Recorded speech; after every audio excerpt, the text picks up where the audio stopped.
Palmerbet with the big don't argue. Punters will love that. Download our app today and enjoy tackle-busting benefits with great promos, great odds and same-game multi this footy finals at Palmerbet. Gamble responsibly. For Gamblers' Help, call 1-800-858-858.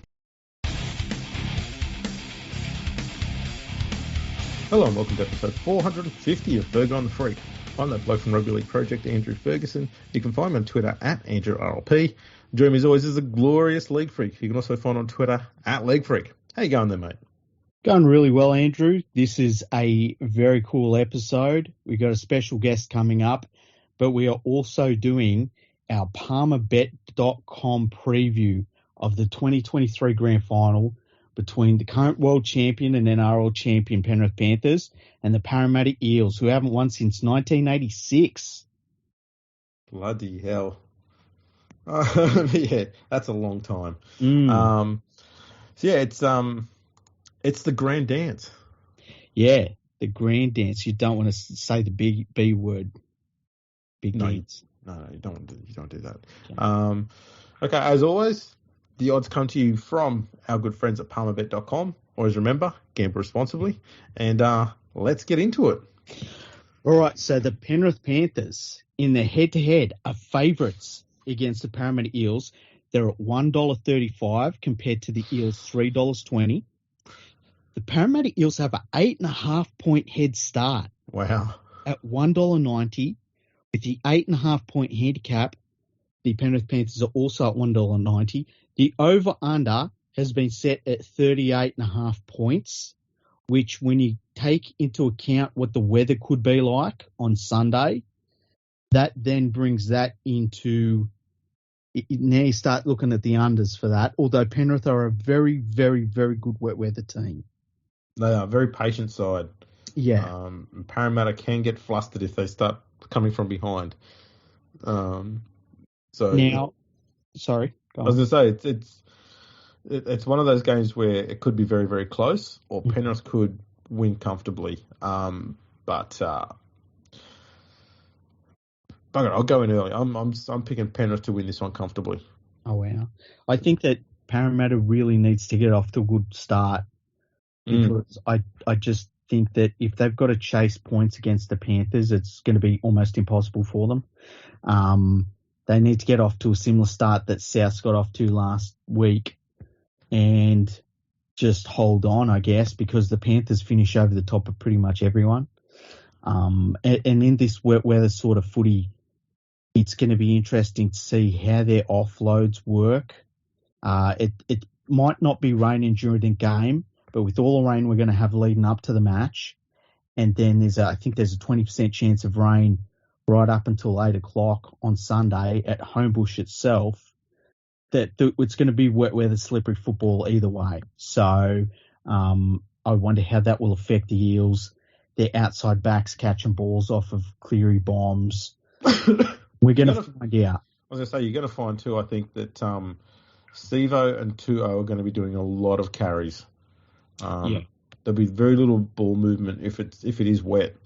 And it'll come down to which players can just make that strong yardage at the start of a set and get that field position early. And I think the Panthers are much better at that. Their play the ball speed is ridiculously fast and good go forward straight up through the middle, which is exactly what you need in a game like this.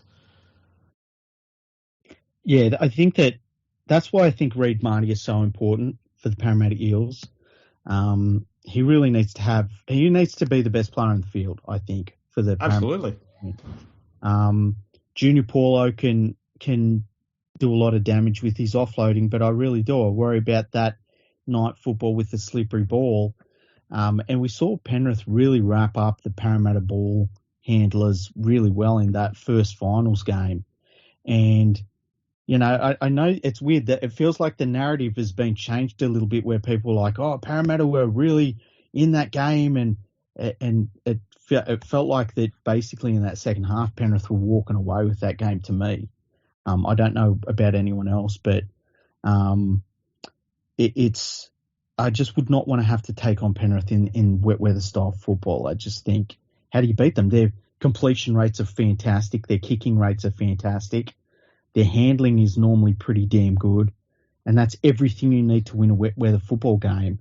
And if your game is based around offloads, it's really not a good situation. No. I think, too, something that's going to be really vital in this game, if it is wet weather footy, is the bench. And Parramatta's named Nathan Brown in place of Bryce Cartwright, which, I mean, he brings a lot of aggression and a lot of good post-contact meters, which is really needed. But he also has that, loose nut sort of thing going on where he can just give away penalties or, back-to-back penalties as well and just turn a game with, a brain fart more than anything else. But if it is wet, I would not be surprised if Jacob Arthur drops off the bench and Cartwright comes onto the bench. Only because Cartwright can slot in at the centres or in the half, 5/8 if need be. Mm-hmm. I'm not saying he's a great ball player, but if you lose someone like that, you can shuffle the team around a bit. Gutherson can play at 6. You can move things around where you need to. Simonson can cover fullback. Not great, but if you need to cover a half, you can do that. I just think they're going to need some size, especially if it's going to be wet. It's going to be the ground's going to be slow. I don't know if you can carry a half on the bench, and I know, the Panthers are going to have a reasonably light bench compared to Parramatta anyway, but they've got a very fast, very mobile forward pack, so they can kind of get away with that. Yeah. Parramatta doesn't. Their pack is huge. So they need to try and keep as many of those players as, as healthy and not gassed as possible for as long as possible if they're going to be a genuine threat for 80 minutes in this game. Yeah, look, I tell you what, it'd be a huge decision for Brad Arthur if he dropped his son. And especially when you consider that the things have been working for them with him in the rotation. Yeah. I think the thing with Cartwright is that you need him to be running the ball. And when he played against Penrith, he didn't run the ball. He sort of was trying to do that playmaking, and it was just shut down so easily by the Panthers' defence. He's too sideways. Yeah. When he does that stuff. When he runs straight, he is a very, very good ball runner and very good line runner. And when he was doing that at Penrith early in his career, he was legitimately in the conversation for an origin call-up because he was just running great lines. Yeah. But then he's had to fill in at 5/8 a few times and just got ridiculously sideways and has struggled to get that out of his game. It's really strange how, you get a player that, I mean, everyone was talking about, man, with him and Cleary and all that, they're all going to be playing State of Origin forever, and he's barely a first grader anymore.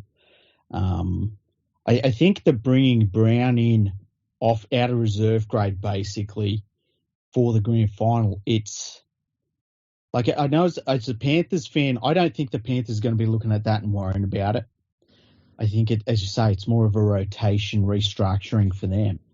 That's where you would think about it. But I think that there is the possibility that you bring on a guy and you're talking about wanting that extra aggression up front, especially with Brown. It could just blow up in the Eels' face.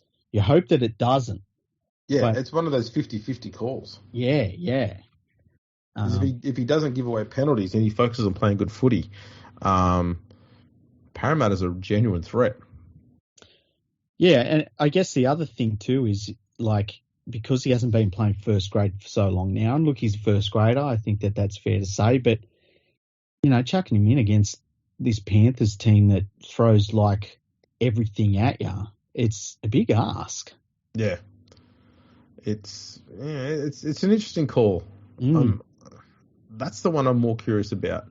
The other one too is the Kenny and Coruscant situation at Panthers. I'd be starting Coruscant over Kenny, absolutely. I think Kenny's very handy to have on the bench. I'm not sure though. I want to see Kenny and Salmon on the bench at the same time. I know Salmon's not been playing badly, but I just think in the finals you kind of want to just have 3 big guys on the bench. Yeah, same here. I think that Mitch Kenny, they left him on too long last week. And Yeah. you could see that. I think that they need to bring on Appy sooner than they did last week. Where even if it's about the 18th minute or something like that. I can see you can see some of the coaches have gambled with when they've brought players on, and it's worked sometimes, and other times it hasn't worked. It didn't work at one point for Ricky Stewart, I think Appy needs to play more of the game, because they weren't getting the same work out of dummy half. It just didn't really work for them in the last match. No, I fully agree. And they don't want to let Parramatta get off to a good start. Parramatta play really well from in front. Mm-hmm. They can be a little panicky if they're coming from behind, so they need to get a good start, and that alone is reason for me to think that Coruscant needs to start. They need to get that roll on early in the middle, especially if it's going to be wet. Yeah, because I can definitely see that. The other thing is too, Parramatta's a confidence team. You let them get some confidence and they'll run with it. But if you put your foot on their neck early on, they just won't come out of that. And it's weird that they're one of those teams. Now the margin betting on Palmerbet.com for the Penrith Panthers to win 1-12 is $3, which is not too bad when you consider what the weather could be. Mm-hmm. For the Panthers to win by 13 plus, it's $2.30. You like that one, do you? I do. As I said, I think Penrith are going to win this comfortably. I think I wouldn't be surprised if it's close at half time and Penrith just come over the top of them in the second half. For Parramatta to win 1-12, it's $4.50. For Parramatta to win by 13 plus, it's $9.70. So we've talked about this. Palmerbet's been pretty on point with who they think is going to win the matches. Yeah. I can't remember a grand final where the betting has been so skewed one way. Yeah, it's been a while. It's pretty crazy to see. But at the same time, not surprising. Yeah. Look, when you look at everything that the Panthers have done, it's hard to tip against them. Like you kind of are needing Parramatta to do something pretty damn special. And look, if they win this grand final, they deserve it. They deserve to have a grand final victory because they'd have beaten a bloody good Panthers team. That's what's so cool about this grand final this year is like that difference between one team's aiming for greatness and the other team's aiming to beat greatness, Yeah. It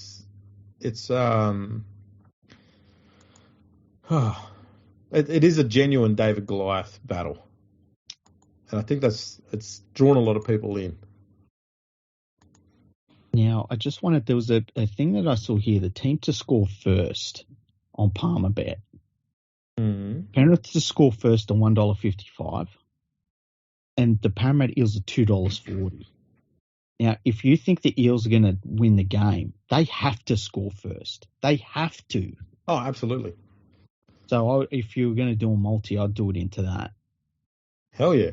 They need to be up at half time. And they need to have their defence on point for that second half. Whether they're behind or in front on the scoreboard half time or not. Penrith are notoriously good in the second half. They can't come out being half-assed in defence in that second half. They've got to be on point. Yeah. For the whole half.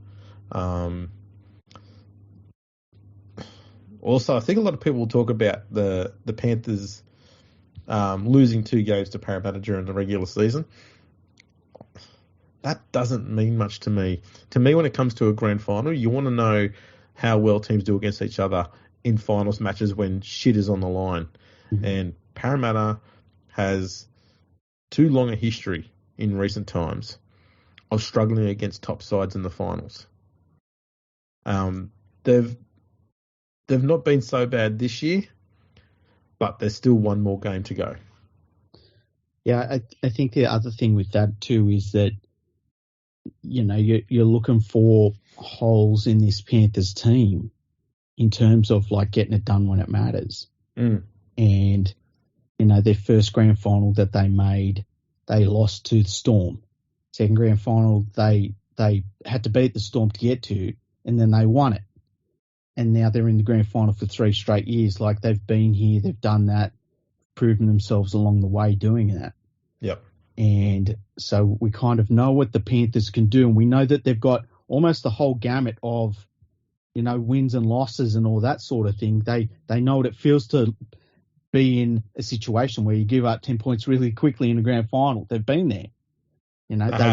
They know what it means to fight back and win a close grand final. Like, it's the thing about this Panthers team that gets me is they just tend to tick a lot of boxes, and that's why it's so difficult to see them losing this match. It really is going to take something special for the Eels to win it. The other thing too that I worry about for Parramatta is their last 10 games it's been a rough run. They've done very well. They played Brisbane before Brisbane fell off a cliff, and they lost that game.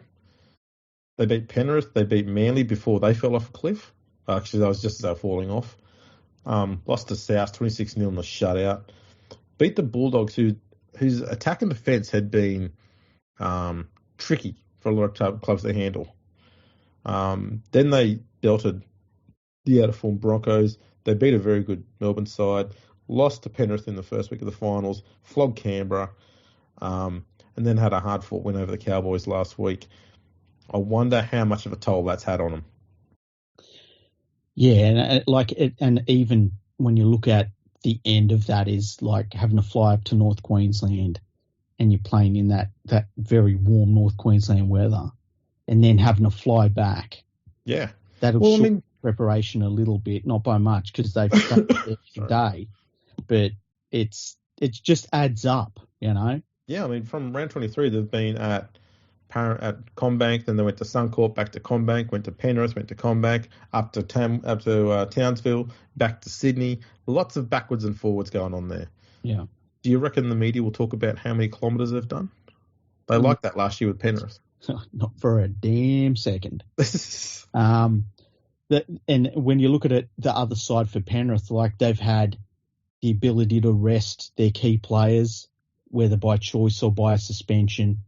They've only got one out for this game in terms of injuries. That's Talon May. He was ruled out with a hamstring injury. They had the week off. They look like they blew cobwebs out against the Bunnies.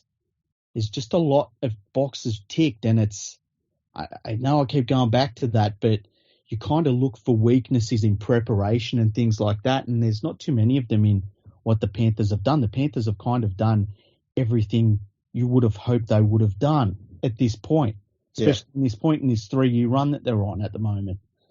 I was going to say, similarly, for the last, 7 games, mm-hmm.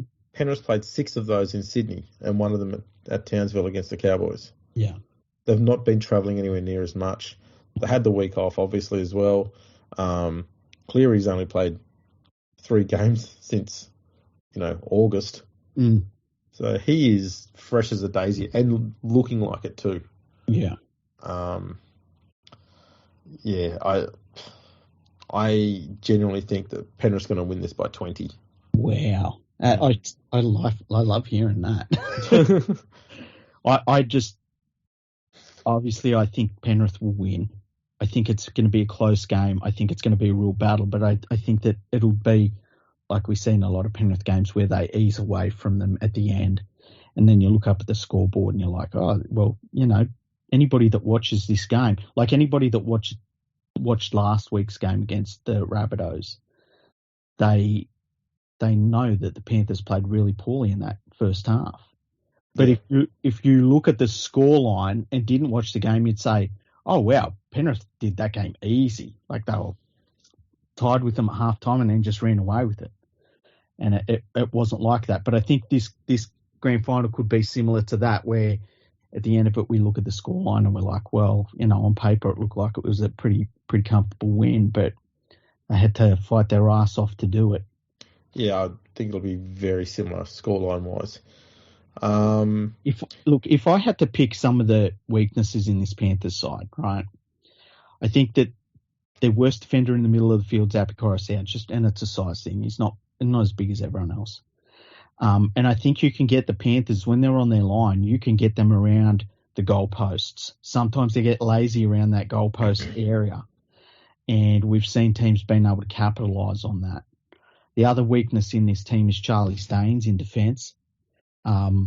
He's working his ass off when he gets the ball with To'o. And one of the things you saw early on in last week's game is the outside backs were almost exclusively taking the first 3 hit-ups every single set. And it obviously helps your forwards at the end of the game when they start doing that. But Staines isn't a big dude. And he does have the odd drop in his game. He didn't drop one last week, but he does have the drop in his game. And I just think defensively he's not very good. So there's something there for the Eels to attack. And so I just don't want people to think that I'm sitting here saying, the Panthers are a perfect team. They're not. But, damn, you've got to break him down. You've got to work your ass off to break him down. The issue with Staines, too, is he will be defending against Wonga Blake. And Blake is a very insanely strong line runner. Mm-hmm. So if Staines lets him get outside him, good night. If he lets him get inside him and go at his run at his inside shoulder, good night. He's got to go up in on him and not let him get too much room. Mm-hmm. Even if he runs up and he stays on the sideline side of Blake, it's going to turn Blake back inside and allow better defenders to tackle him. But if he runs up and he's between Blake and Simonson, he's going to get beaten every time. Every time. So he's got to make sure he stays outside his man. And Blake's one of those players too that we could talk about what a disastrous game he had, or we could talk about how he had one of his Greg Inglis games. Yeah. Because he does that. He used to do that at Penrith where he'd have weeks where he'd be like, is this guy going to be the best centre in the game in like 2 years' time? And that's because he would play like that, Well, I mean, he's the perfect example of a confidence player. And if he gets outside Staines early and even scores points early, that's it. He's not going to come down from that. He's going to be riding high for the rest of the game. Mm-hmm. You're not going to stop him. So it's really important that Staines holds his own and keeps him turning back in field. That's the easiest thing you can do there. True. Yeah. Now, should we bring in our special guest? Yes, let's bring him in. Joining us now is former Newcastle Knight, former New South Wales Blues captain, and former Warrington Wolf, Kurt Gidley. How's it going, Kurt? Yeah, g'day, gents. Going well, thanks. How you going? Pretty good. Now, you're joining us for Palmerbet.com, and we're going to look at the odds for the grand final this year. Just to start off, is there any betting option that you look at and you're like, oh yeah, I like the look of that one?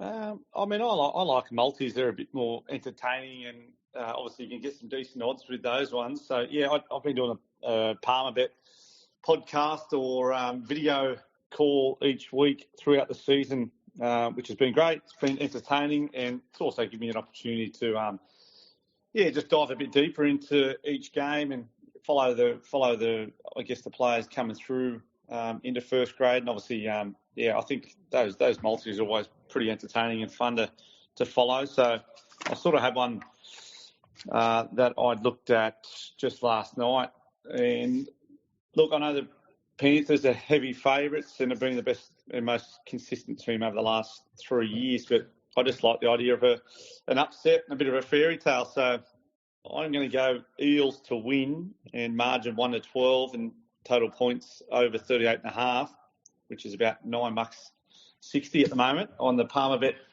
website. So that's sort of something I'll keep an eye on for this Sunday.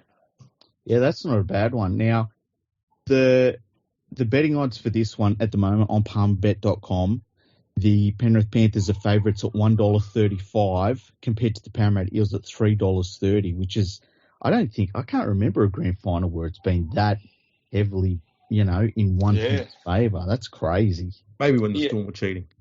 Maybe that's probably the last time. Parramatta are on fire, actually, 2009, so they would have been pretty decent odds at that stage. But yeah, as you say, Melbourne were cheated, basically.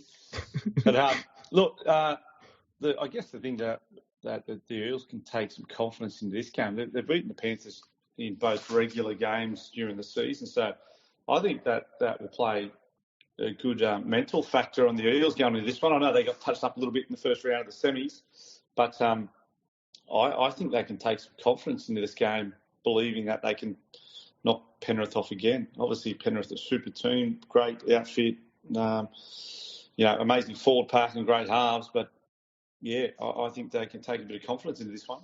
How do you think that?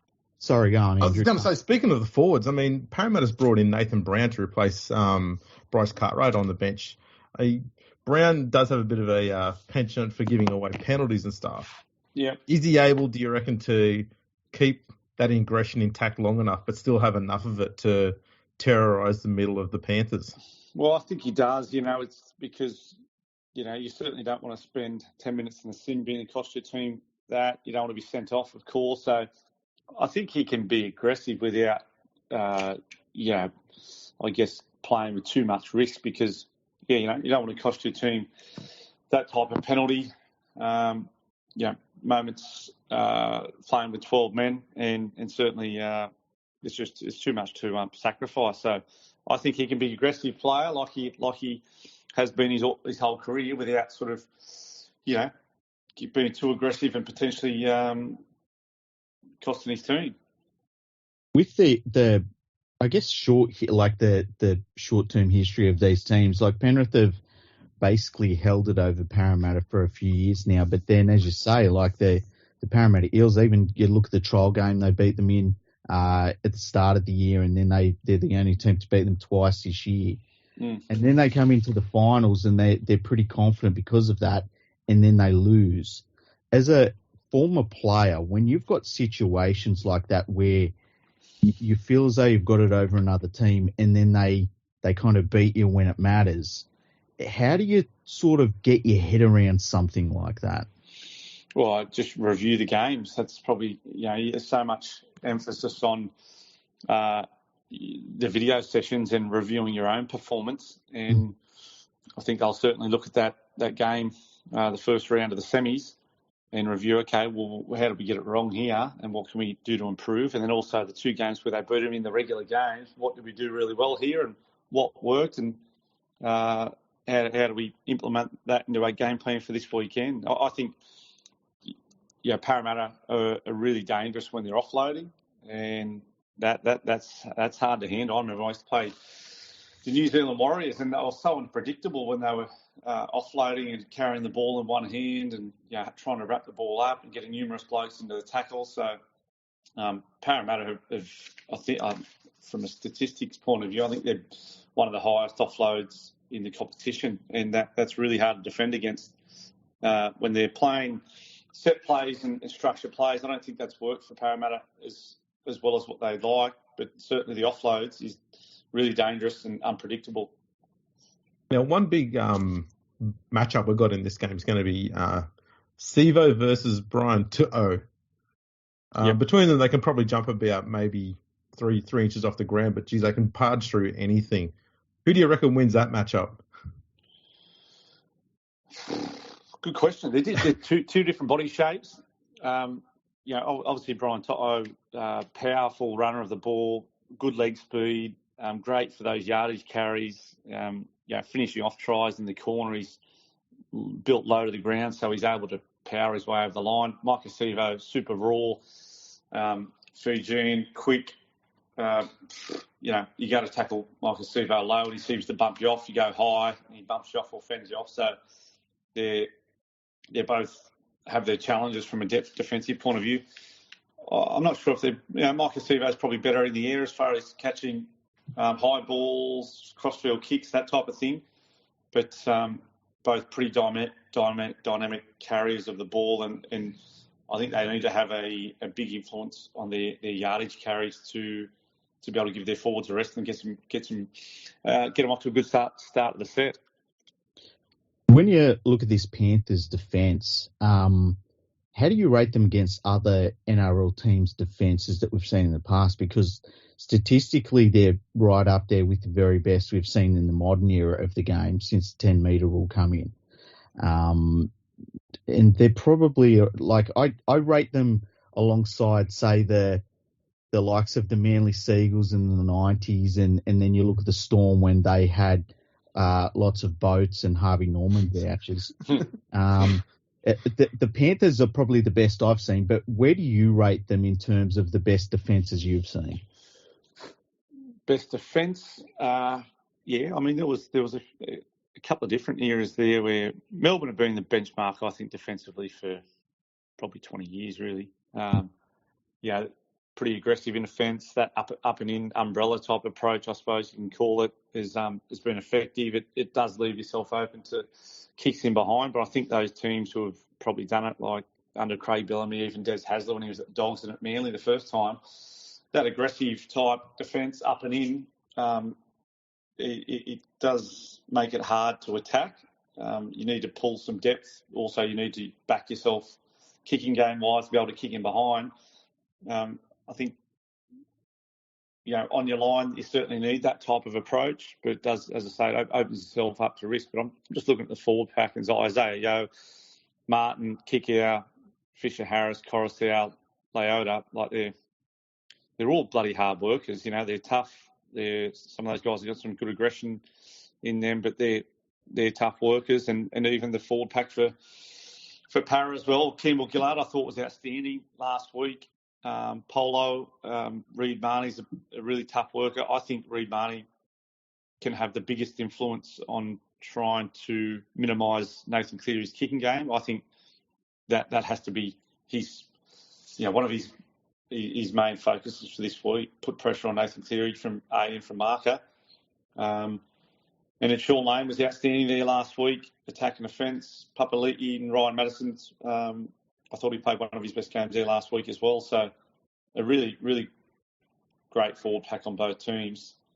But again, outside backs, most of the attacking shape for both teams will be directed at their edges, and you need confidence in your 3-man centre and winger to make the right decisions. If we're all going up and in, we're all on the same page, or if they're getting up, they're sort of checking and releasing and going to move on to the outside defender, they need to make sure they're all on the same page. Now, where do you think this game's going to be won? As you mentioned, like the forwards are reasonably well matched, especially when it comes to footwork at the line. They're both pretty reasonably matched in that area. I'd even say that the centres for both sides are reasonably evenly matched. I'd probably rate Crichton as the best of the four on the field. So where do you think each side needs to target in order to try and, get points, I guess, and try and get ahead, because the lineups are reasonably well matching up across the park? Just go that one again.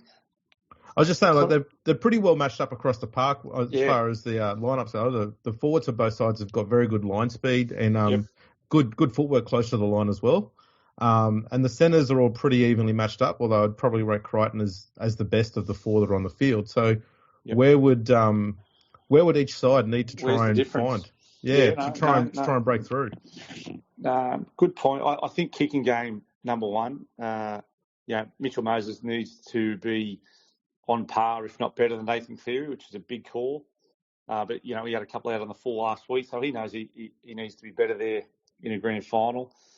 So I think that's a huge one, because you need to finish your sets in the areas you want the other team coming out of to start their set. So Nathan seems to get his kicks on the mark, whether it's those sort of number one, we used to call them cage kicks, where they're just sort of end over end bombs, but you're trying to land them in the corner, metre or so out from the line. That just gives you an opportunity to get some good line speed when they're trying to carry the ball outside of their own 5 metre line. Obviously, Nathan, in that first round of the semis, made it pretty tough for Wayne Blake with some spiral kicks. I've got no doubt those spirals or floaters will be coming again, which are certainly tough to take.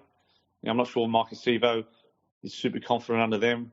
Blake, certainly not super confident. We'll have a bit of head noise from the first round of the semis. Both fullbacks are reliable and experienced and trustworthy when it comes to kicking game and how they position themselves. So I think that's a big one. outside backs that need to have a big influence on their yardage carries and how many metres they make for the game. I know that's from a statistic point of view, but the stats won't lie. Any time your outside backs, your wingers, and your centres and your fullbacks have a big game from a metage point of view, it has a big influence and helps out your forward pack. And the forward packs they're going to go at it hell for leather right from the start. So if they're going to go that hard, they need their outside backs to have a big influence on their yardage sets. So the big one, who's going to win on Sunday afternoon? Well, it's a bit like, some of the grand finals we've seen before where your head tells you one thing, your heart tells the other. So, I go back to, the two grand finals the Knights won 97 and 2001. They're both heavy underdogs. Manly were big favourites in 97. Parramatta were big favourites in 2001. And the Knights got up to win both of those grand finals as massive underdogs. And I see this as a similar scenario, that Penrith being the most consistent team and the well-earned favourites for this grand final. Obviously, the Eels have been unsuccessful in their grand final appearances for over 30 years. So, maybe this is the time that they'll be successful. I think it'd be good for the game. I know the Penrith fans don't give a rat's ass about if it's good for the game, but I think this is their opportunity. Yeah, look, as a Panthers fan, I don't care for that answer at all. Now, just one more question I want to ask you. You're a long-time Newcastle Knight, and then you go over to Warrington. What is the surfing like in Warrington?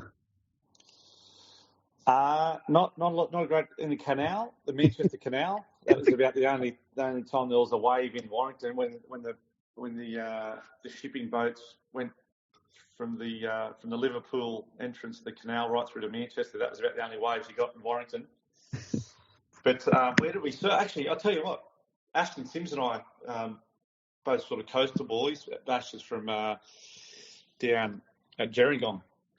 So we found a wave pool, artificial wave pool, North Wales, which was only about 45 minutes an hour from Warrington. Just sort of headed west from Warrington into North Wales, and there was a place called Snowdonia, and there was like a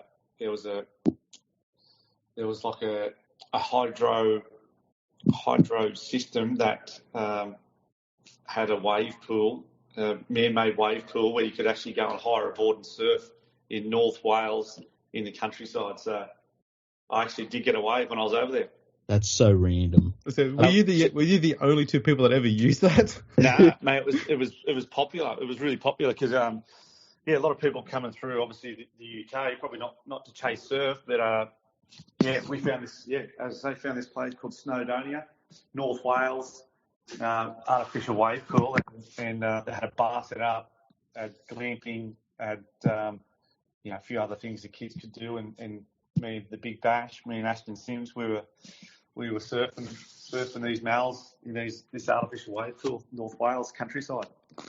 There you go. So Wales has given the world something other than Tom Jones. Great experience. Thanks so much for joining us. Is there anything you want to plug on the podcast? You've got your own podcast, obviously. Where can we find that? Well, the Palmerbet one is out weekly. It's released, I think, every Thursday via the Palmerbet Twitter account, via their website. But I have my Steel City shirt on today. A number of my former teammates are in a beer company called Steel City Beer Company. So myself, Denny Baderis, Andrew Johns, Matthew Johns, and a few of our best surfing mates, a couple of local legends in the surfing industry. So, yeah, we've been out about 18 months now, Steel City, and we've got a pale ale, a lager, and a mid-strength out. So if you want to jump on that website, that'd be awesome, or the Instagram, www.steel-city.com, and it's a bloody great beer. Awesome. Well, look, thank you so much for that. We'll try the beer. We'll have to try out the beer on the podcast next week. That'll be great. So we can get it down in Sydney, yeah? Yeah. Excellent. We'll try some next week. We'll give it a review on the podcast. Thanks so much for coming on, And we'll get stuck into the beer and get subscribed to your podcast. Well, we lost you. Wales, so Beer Finder, check it out. Beer Finder, okay, because we've lost you for about 30 seconds there. Oh, sorry. Yeah, no. Check out. Get on to steel-city.com and click the link that says Beer Finder. It'll tell you. It'll show you all the give you the map to all the areas that we're in New South Wales. Awesome. Thank you, Kurt. We'll chat to you soon. Thanks, gents. All the best. All right. Well, thanks to our special guest, Kurt Gidley. Thank you to Palmerbet for giving us the odds all year. Make sure you check them out, palmerbet.com. As always, gamble responsibly. And it's a big dance. Where can we find League Freak online during the big dance? You can find League Freak at League Freak on Twitter. I don't know how much I will be tweeting. I know a lot of people will tweet at me, win, lose or draw. I won't be able to answer everyone. Otherwise, I'll just be on Twitter all night, and I don't want to do that. There'll be plenty of times where I will be putting my phone away. So if you tweet me and I don't answer back, don't take it personally. I'm just trying to enjoy the grand final. So, yeah. Where can we find you, though, Andrew, during the grand final? Yeah, look, with any luck, I'll be on Twitter as well at Andrew RLP. And will you be answering people? Yeah, because I guess I'll be getting asked a whole heap of stats-related questions, and I should have most of the answers. Excellent. And you should talk just exclusively about the West Tigers during the grand final. I was actually thinking of doing that. Yeah, just pretend the grand final isn't happening. Yeah, do West Tigers talk. Actually, just comment on one of the few wins the Tigers had this year. Yeah. I think I'll do that. That'd be great. That'll confuse the hell out of everyone. I'm looking forward to that. Well, look, we've got a couple more podcasts we're doing before the grand final, which will be, we're not going to tell you who's coming on or what we're doing, but keep an eye out for them. It being the biggest week of the year, we wanted to make sure we got heaps of content out there for people to listen to get pumped up about the grand final with. And, man, it's funny to think that this is the grand final, and all I can think of is, like, we got the World Cup coming up. We got so much stuff coming up on the podcast. It's crazy. There's no off season for this podcast. Yeah, we do not do off seasons. Yeah, fuck off seasons. Alrighty, people.